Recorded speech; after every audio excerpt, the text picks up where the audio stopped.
My name is Adam, and this is my wife Eve. God had placed us in a beautiful, beautiful garden that was truly beyond words to describe. In it were fish, animals, and lovely plants and trees, and in the cool evening, the Lord would come and teach us all about His creations and what they were designed for.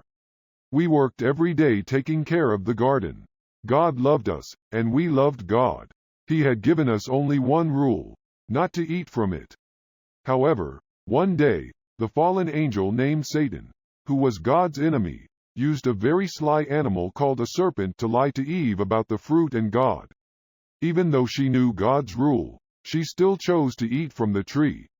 I was right there with her, and when she gave it to me I knew better not to do it, but I partook in the sin anyway. I loved my wife, and I saw what happened to her immediately after eating it. A change happened, in an instant, in the twinkling of an eye.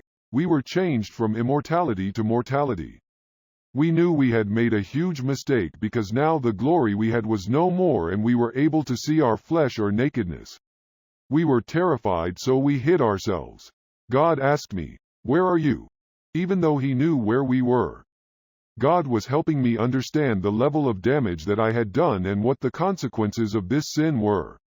After telling Him what Eve did, He told me that I would have to work by the sweat of my brow to eat. Eve will now have severe pain in childbirth and be subject to her husband.